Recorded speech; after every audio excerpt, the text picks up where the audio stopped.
Welcome to today's live IELTS class. My name is Adrian. I'm streaming to you from beautiful Central Europe. I hope everybody is having a great day, has had a successful week, and is having a good weekend. In this class, we are looking at some questions and answers about the IELTS exam and perhaps about the English language as well. Thinking critically, what, why, how. So what is the IELTS? Why do we have certain strategies? Why is this exam needed? Why do we have certain forms of grammar like present perfect? How does it all work? This lesson is presented to you by aehelp.com for academic IELTS success.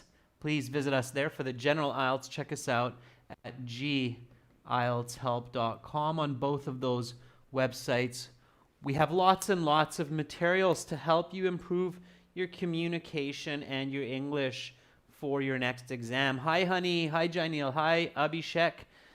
How's everyone doing today? I'm doing fantastic. Thank you for asking, students. This is a members chat class. Everybody is welcome to watch. I'm sure you will learn lots. In about 90 minutes, we will have a class where everybody will be able to join the chat. That will be speaking part 3 focus. Hi, Rashika. I'll quickly show you our websites. Definitely worth a few dollars and your time. We help thousands of students every day. This is our academic website here with aehelp.com. Click that big red button to join our premium package. We are an official IELTS registration center in Saudi Arabia, and we are trained British Council certified agents. This is our general IELTS website here with the green background. You can click that big red button to join us there. Hi, Carolina. Now we can see your name too. That's fantastic. Okay. All right. So again, try our websites. We have apps that work together with our websites as well. Our apps are Academic IELTS Help from your Google Play, Apple App Store. Link it to our website. General IELTS Help app links to gieltshelp.com. If anybody has questions, just send me an email to adrian@aehelp.com and I will definitely help you out. Excuse me. Okay, everyone. So, yeah, today, again, question and answer, speaking part 3. Tomorrow, Monday, Tuesday, no class as usual. And then I'm back on the 10th on Wednesday. And again, we have 4 days of classes, 1 class on Wednesday, and then 2 classes on Thursday and Friday and Saturday. So definitely join for that. Okay, this is a question and answer type of class. So this is where you members get a chance to just ask any question that is on your mind. If you're thinking it, somebody else is probably thinking it also. So just ask away. No question is a stupid question, only if it's not asked. And of course, I will do my best to respond and to answer your questions in as much detail as possible. You can ask me about the IELTS exam, general questions. You can ask me questions about communication, different kinds of communication skills. You can ask me about the English language, grammar rules. I don't know every grammar rule in the English language, but I know lots. So I will definitely help you wherever I can. And if I don't have the answer, you can always email me, of course. I will take the questions as first comes, first serve. So whoever asks me the first question, I'll look at that first. And of course, if some questions are connected, then I will try to respond to them accordingly. Okay. Honey's asking, how do I improve grammar? If you can suggest any books or videos. Yeah, okay, honey. Fair enough. So getting right to the point. All right. So Honey is asking, how can I improve grammar? What books should I use? I've seen a number of books throughout the years, Honey. There's kind of one very standard one. It's just called English Grammar, and it starts with the first one, English Grammar Basics. I'm not sure who the publishing company is. I think it's Longman, if I remember correctly. And then there's intermediate and there's advanced.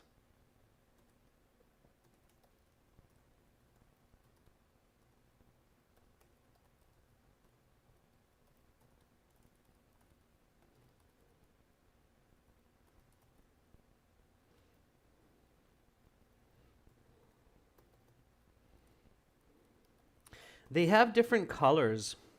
I think they're like light blue and dark blue. So just do a search on Google for English Grammar Basics. And even if you have fairly good grammar, I still recommend starting with the basics, okay? And then going to the intermediate and then going to the advanced. I'm sure Cambridge has some grammar books as well, so that would be good to check also. Okay.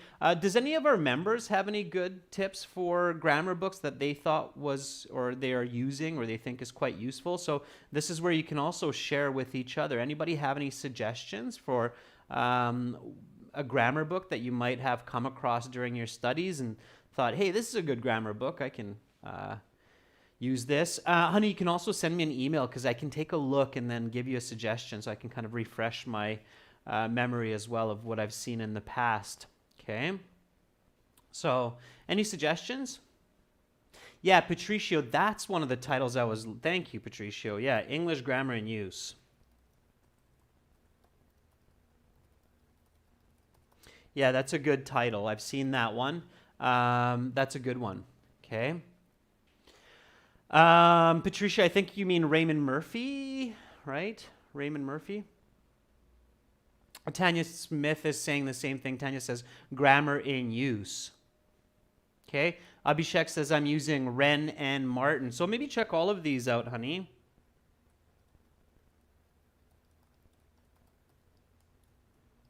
Okay. And see which one is best. Yeah, Murphy. Yeah, got that, Patricio. Raymond Murphy. Okay.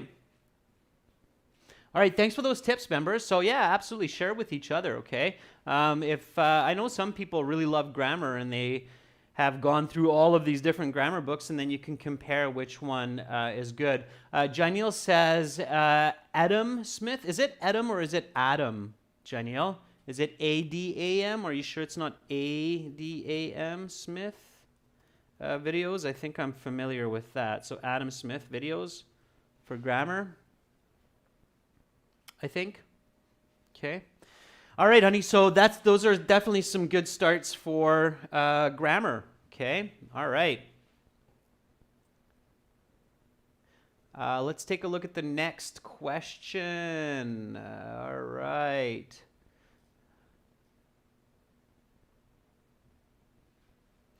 Okay, so Tanya is asking a question. How can I increase my speed in writing? 40 minutes isn't enough for me. Same in reading, right? Not some in reading, Tanya. Same in reading. Careful with your... okay, question, Tanya. Are you doing the paper-based exam or are you doing the computer-based exam?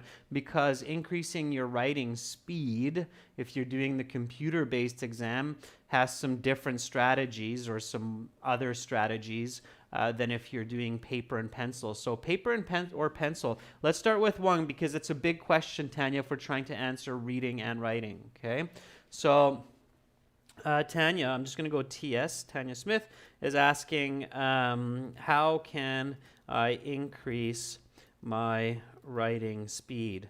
Okay, and then reading speed. We'll put that in brackets. Okay, so if you're doing the computer-based, definitely touch typing. I've mentioned that software before. Anybody know what software I mentioned before? Let's see who's paying attention or who is using it. You can improve your touch typing speed using effective software like Rapid Typing Tutor or Rapid Typing, www.rapidtyping.com. Okay, All right, let's see if anybody beat me to that answer. Yeah, Abhishek says rapid typing. Honey says rapid typing. Honey, Abhishek, are you using rapid typing? Very good, Carolina. Anybody using rapid typing regularly? Just out of curiosity, has anybody been using rapid typing regularly? And by regularly, I mean like 2-3 times a week minimum for like 20, 25, 30 minutes, 15 minutes even here and there. Bahrat says, I am. That's cool, Bakrat. Okay. Maybe I'll show you what it is for some of the members just for a moment, so bear with me. So I actually have it at the bottom here. There it is. So here you have it. It's completely free, by the way, students. This is completely free software. So there's rapid typing. You just open it up and away you go. You just click a button and you are right in the I'm at the bottom here if anybody missed that. So here's where I'm at right now.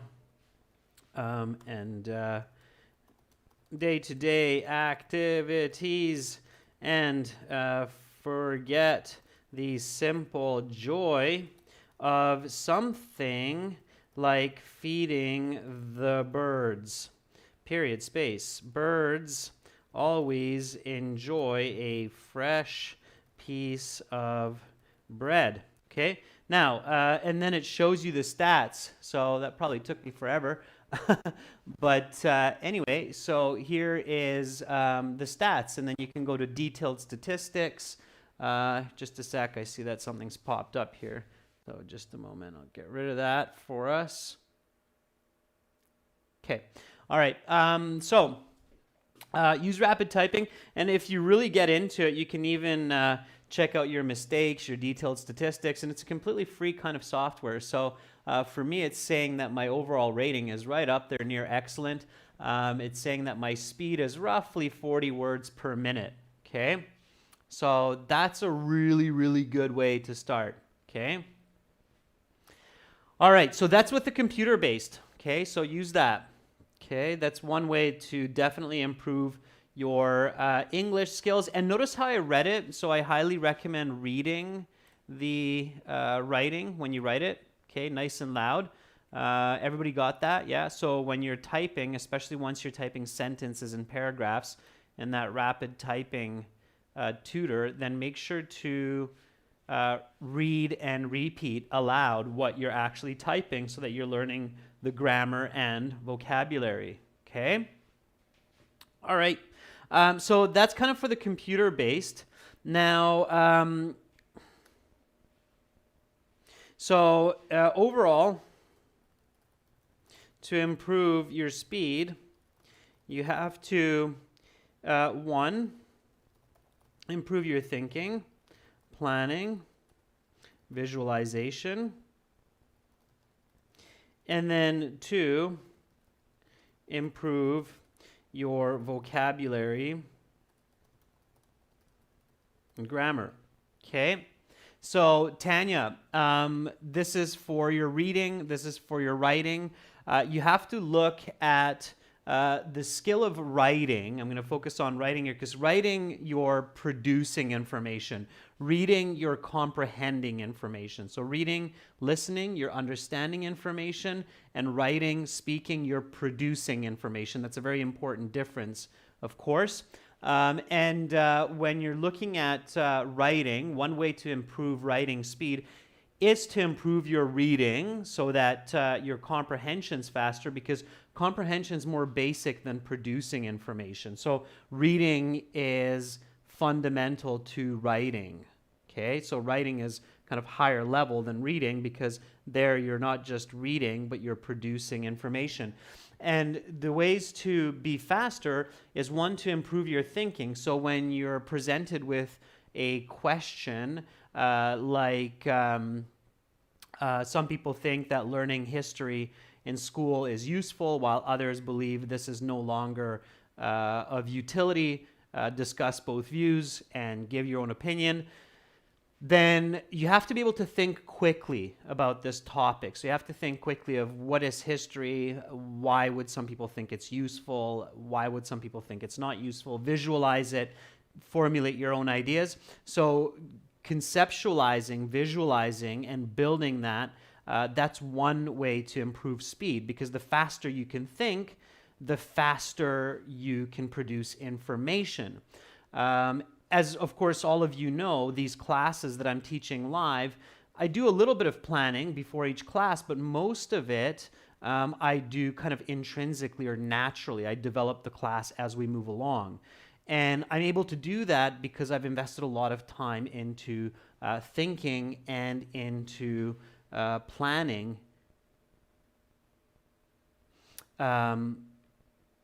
in kind of an improv type of style. So it's kind of like improv comedy where people have to come up with jokes in real time. It's much more challenging than if they're writing their jokes. And you can train that kind of thinking, okay? And that's what is really useful for IELTS speaking and for IELTS writing, but also for other parts of life as well. So training that kind of quick, spontaneous thinking is very important. Lots of reading is good for that. Lots of visualization, practice, okay, is good for that. And of course, training your critical thinking. So always having these questions of what, why, how, what, why, how, okay? So what is history, past events? Why is it important? Because we learn from them. How is it important? Well, when we accidentally release a virus into the world, it hurts many people. So we create more, we create stricter regulations and more laws around controlling laboratories and making sure that the same types of accidents don't happen in the future. Okay, so we visualize it and we move on. Okay, all right. And then, of course, you have to have the language. So the other part of that is you need to have the tools. So the words, the vocabulary, the grammar, that's your tools to express your ideas. So you have your ideas, then you have your tools to express your ideas, and you're working on both of those. Okay? I might not be saying too much new information for you with that, but you know, and maybe just reminding you of what you already know, but that's really the basics of it, okay? All right, so there are a lot of different types of exercises that people, psychologists, motivational speakers have come up with to train this type of thinking. So Tanya, another advice that I can give you before we move on, so you have a little bit something more useful or usable than just this conceptual information, is Google different types of memory, critical thinking, and visualization exercises. Playing mind games, board games, chess is also very useful. So strategy games, so everything that develops the mind, okay? And of course, when you're playing these games,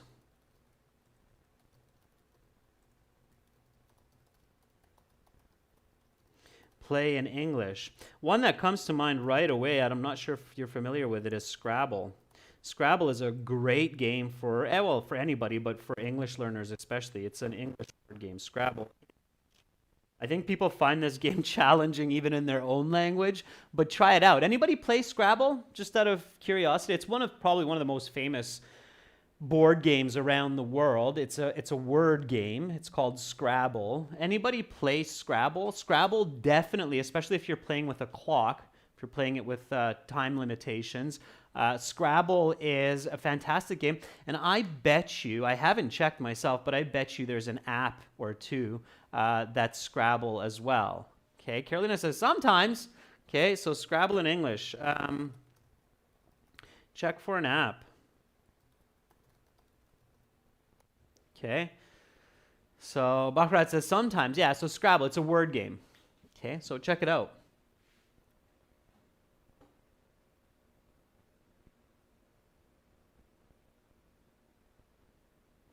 So Tanya says, when I plan in writing it too, where they ask to mention both opinions and your own, what should I write? Where should I write my opinion? You should write your opinion in the introduction thesis, Tanya, in the body paragraph, and in the conclusion. Yeah, absolutely, Carolina. You can make a group to play Scrabble. The IELTS Scrabble group.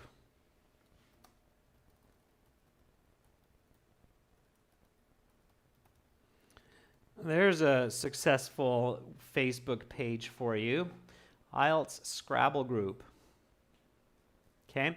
All right, let me get on to someone else's question here. Carolina has the next question.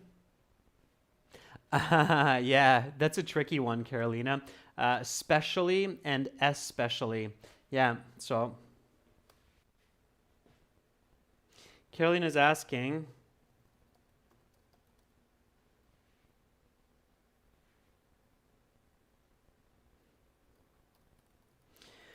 what is the difference between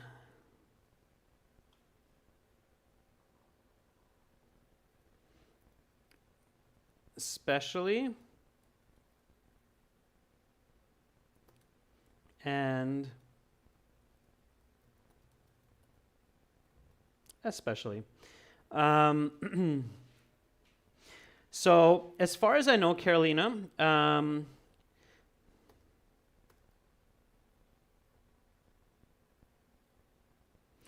the difference is specially is a specific noun, I'm going to call it, from an unlimited group, and especially is a specific noun from a limited group. I like apples, oranges, and bananas.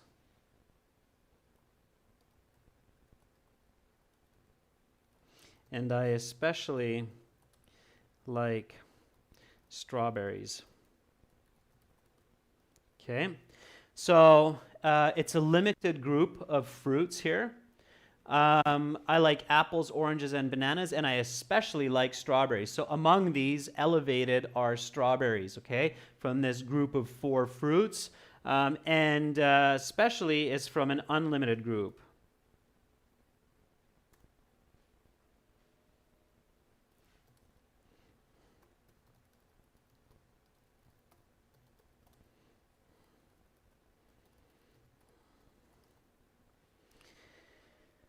I love fruit, especially strawberries.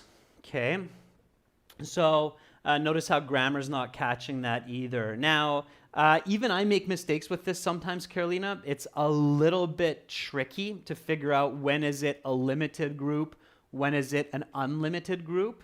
Okay, and to be perfectly honest with you, because I haven't checked this in a long time, if I have a question like this, Carolina, I would just go to the internet and then go especially versus specially, and it's one of the first things that comes up. Okay, and I'm gonna kind of darken the screen up because I know it goes really bright with the background here. So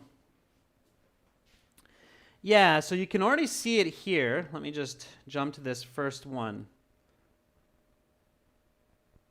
See if it brings that up.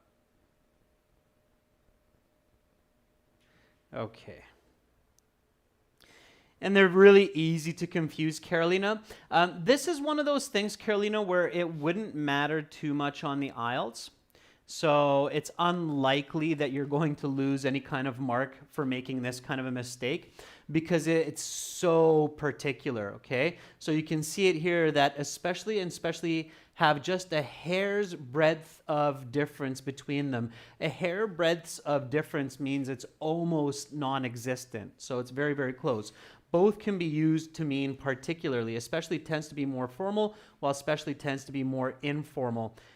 So, and then what I said is that especially tends to elevate one from a limited set, and especially tends to be one from an unlimited set. Okay, so just kind of read up on it when you have a minute, Carolina. I'm sure there's going to be lots of examples here and a few different points, but again, very, very slight difference. Okay, so it's a very, very little difference between these two words. Good question, for sure. Challenging my thinking, and I like that. Okay, all right. Let's get back to some more questions. So Google is helpful. Of course, one of the tricks is being able to use it well. Okay, in this case, I would write in especially versus especially. Okay. Especially carries more emphasis too, Carolina. Like, I like strawberries, apples, and oranges. Especially, I like bananas. Then it carries more emphasis because there's that vowel stressor as well at the beginning. Okay. All right. Let's see some more questions here. So, Ali says, "Dear sir, I found myself familiar with a lot of vocab and sentences with reading, but I find some difficulties when it comes to creating sentences in writing." Okay, Ali, firstly, myself is one word, okay? Myself, one word, all right? I found myself familiar with a lot of vocabulary, but I find some difficulties creating sentences. So, Ali, it sounds like you're having difficulty generating ideas. So, you have to concentrate more on your communication skills and your thinking skills, your creative thinking skills, okay? And again, this is where you can Google something like exercises to improve creative or critical thinking.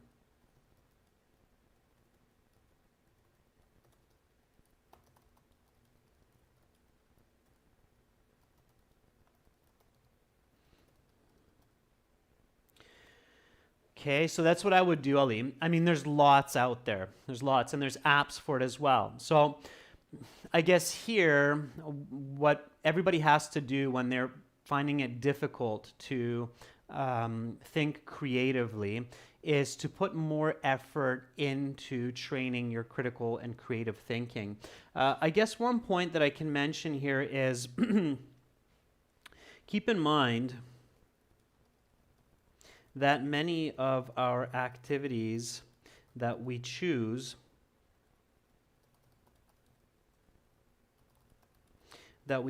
in our everyday lives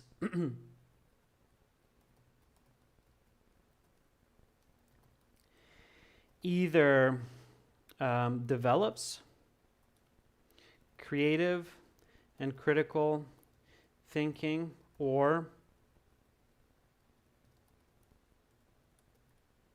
diminishes these skills. You must carefully assess the balance of your deposits and withdrawals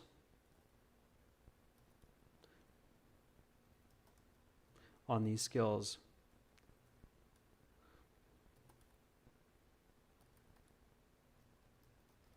Okay, so for example,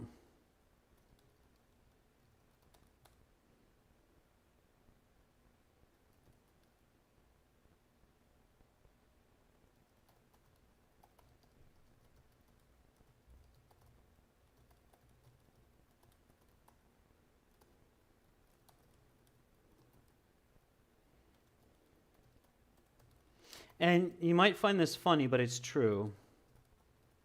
Okay, and we all do this to different degrees, but this really, at the end of the day, is the result of our choices. So, do you watch action movies or comedies all night, or do you play chess? Obviously, watching action movies is not necessarily some activity that's going to help your creativity, but it's going to diminish it because it's kind of just brainwashing you.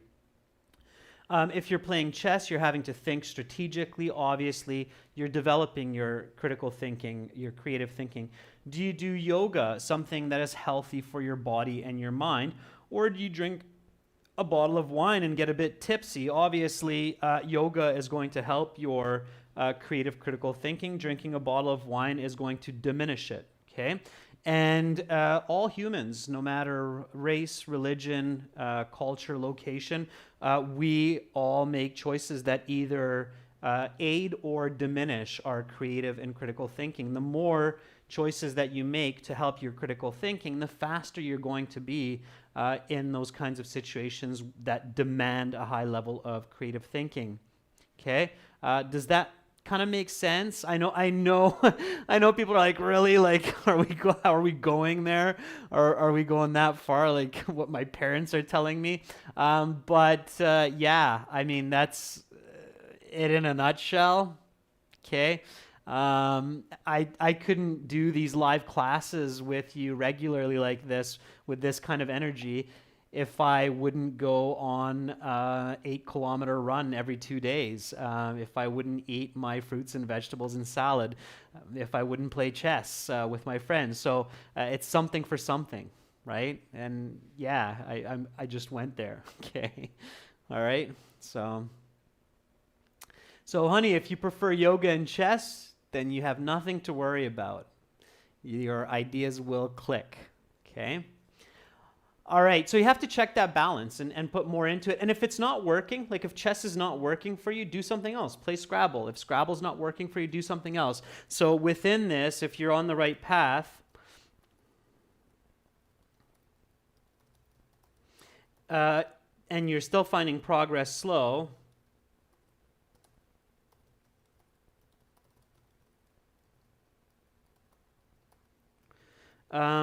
my best advice is be dynamic. Try different activities. Okay, go swimming instead of doing yoga. Maybe it will work better for you, right? Will help your creativity and your thinking more. All right. Okay, so let's see. Let's take another question.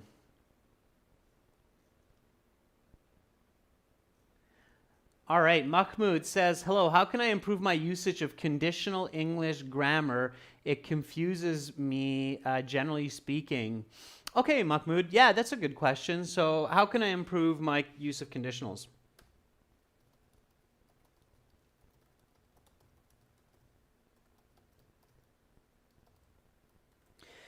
Okay. So with conditionals, there's a couple of key points, Mahmoud, that you have to recognize, all right? First of all, you have to recognize that a conditional is a complex sentence, which is a subordinating conjunction, okay? So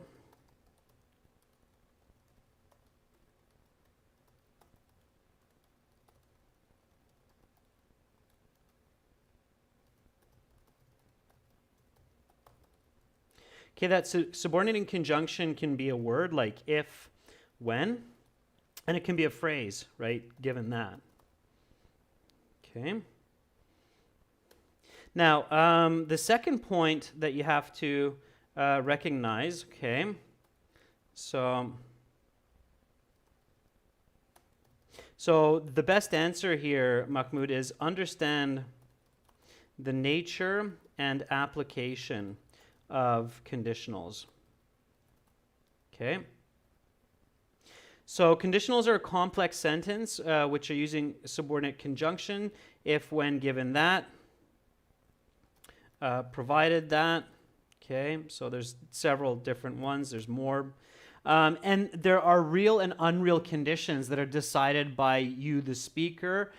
So depending on whether it's a condition that you believe to be true or unreal, okay? So also conditions are either believed to be real or unreal. And that's a very important distinction, okay? So this is very important.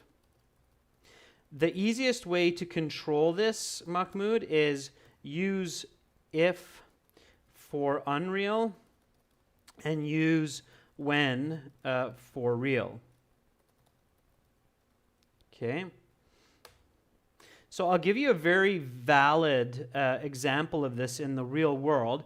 And I know that, in grammar books, you'll read it as type 1, type 2, type 3 conditionals, which is a little bit confusing. It doesn't actually say much to think about it that way in my world anyway. In my world, I like to think about it in a more from a utilitarian perspective, so the utility of the conditional. So let's say in a business meeting, okay, condition A, call this the unreal condition, and then we'll go condition B, which is the real condition, okay?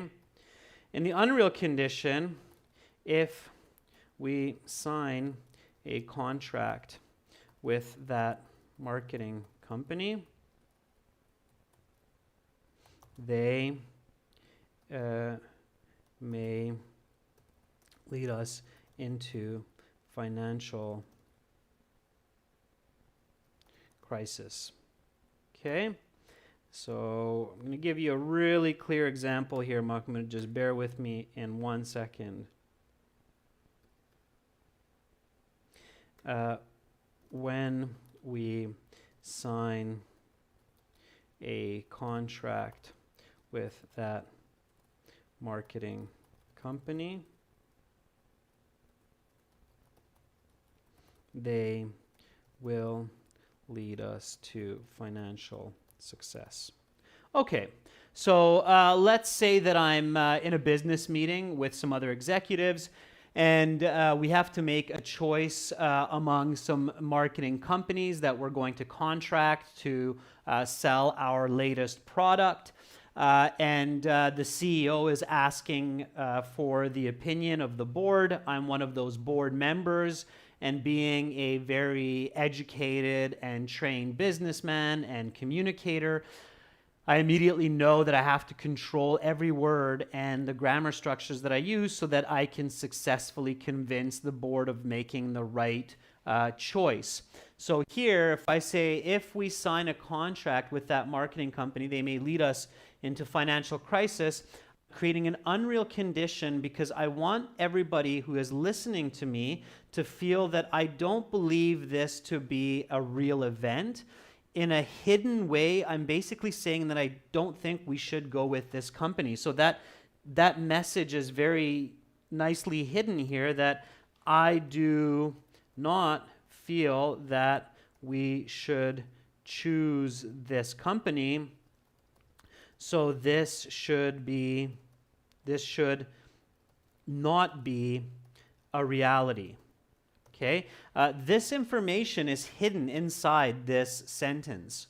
Okay, and in the second one, Mahmoud, I'm basically saying when we sign a contract with that marketing company, they will lead us to financial success.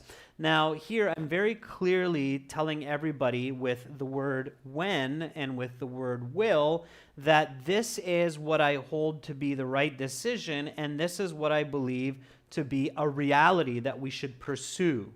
Okay, so it's very controlled and it's very purposeful. So understanding conditionals at this level, especially for those of you who are looking to go into business, but for any profession, it's a really good idea. Okay, so I hold or support this opinion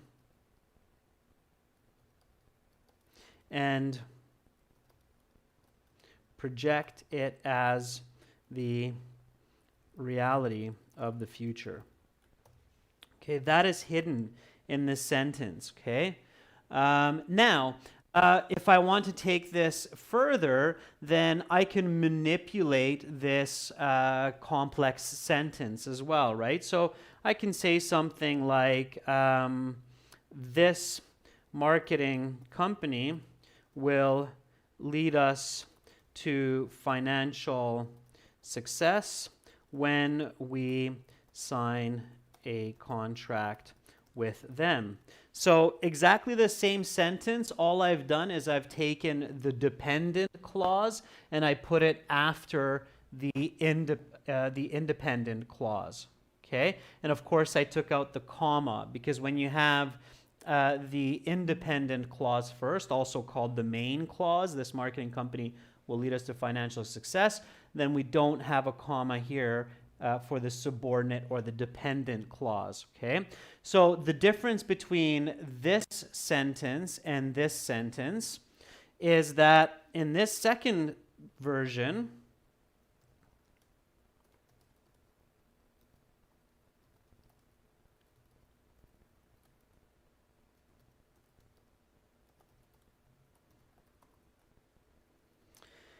I'm emphasizing financial success with this company. And in this first version, I'm emphasizing signing the contract.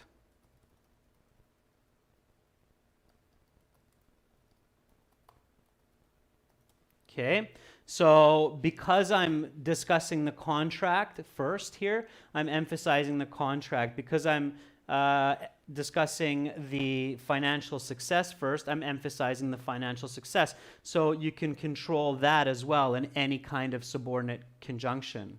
Okay.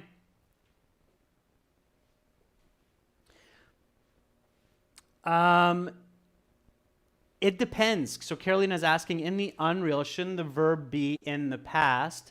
So we're going back up here. If we sign a contract, no, it can be in the present as well, because it can be in the present indicating the signing of the contract in the future. So that's one of the interesting things, Carolina, is this one, if I said if we signed a contract, it means we're planning to sign the contract now.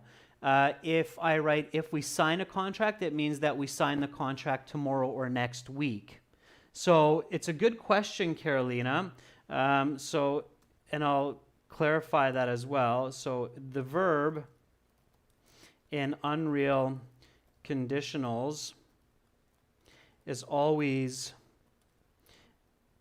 let me put it this way, back one from the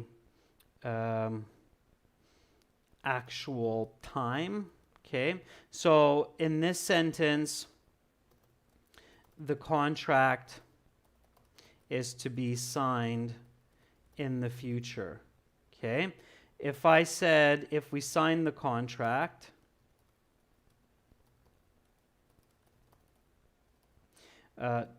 this means the contract is to be signed now. Okay? Does that make sense, Carolina? So your question is valid, Carolina. It depends on when we intend for this signing to actually happen. Okay, so in my sentence, the signing isn't happening necessarily in this meeting. It's happening sometime in the future once we've reviewed and revised all of it. Oftentimes, Carolina, you will see a present tense used in the condition because people aren't referring to a present time. They're actually referring to a time in the future. So that's why it's kind of confusing, because we're using the present tense for a lot of those conditions, but that's because a lot of those conditions refer to the future, like if I win the lottery. If I win the lottery, it's not now, it's in the future, right? Okay. Okay, cool. Let's, so that's kind of an interesting part of the conditional forms for sure, the tense use. You want to check into that. There's a really good worksheet for that, I think, on our website too, for those tenses. Okay, let's see. One more.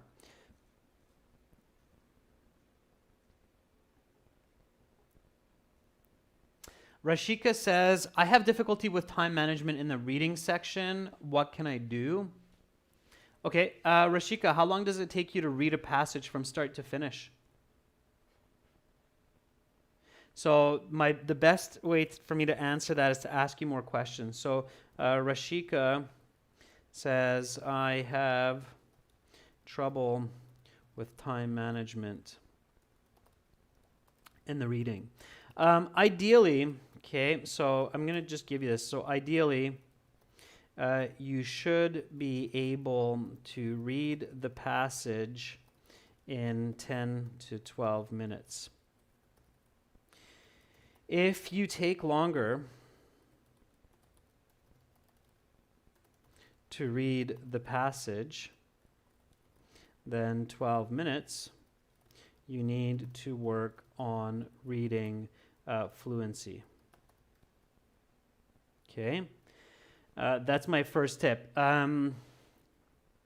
Second, you should not take longer than 30 to 45 seconds to answer a question on average. If you are taking longer, you are using the wrong strategy. Okay, so keep that in mind.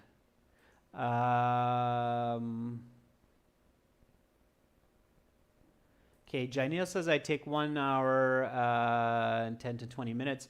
Rashika says for reading only 15 minutes. Yeah, it's too slow, Rashika. You have to pick up your speed. So keep in mind, students, okay.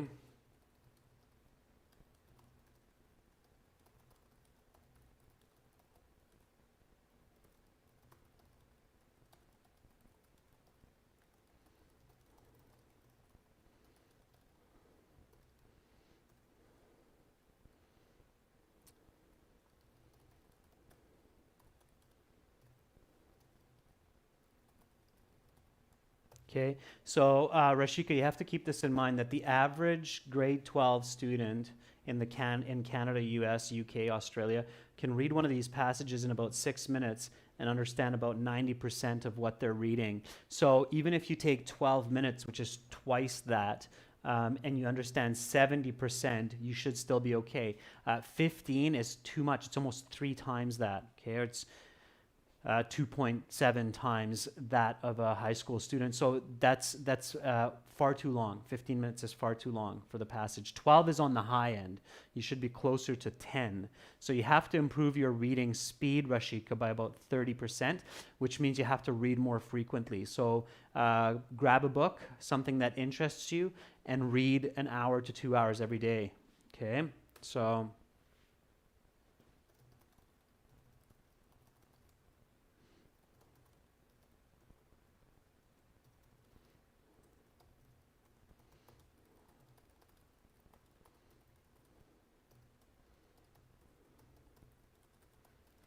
There you go. Okay. Yeah, Bharat, 24, 25 minutes, you have to shave 20%, okay? All right? So you have to increase your reading speed, okay? More reading, more reading. All right.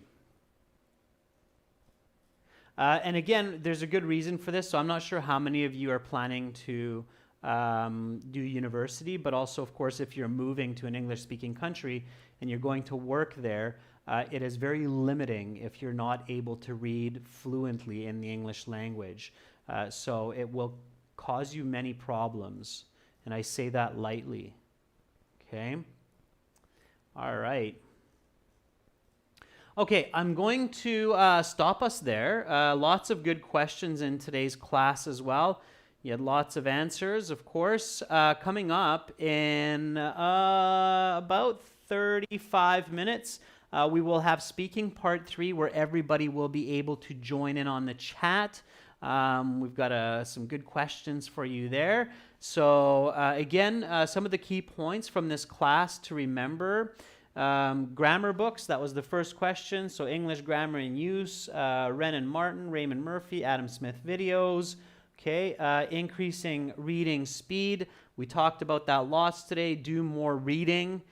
Pick up a book that you can enjoy, read, and it's your level. Read 90 minutes and try to read faster. So it's kind of like if you want to learn to run faster, you have to push yourself. If you want to learn to read faster, you have to push yourself. So push yourself to read faster. Okay.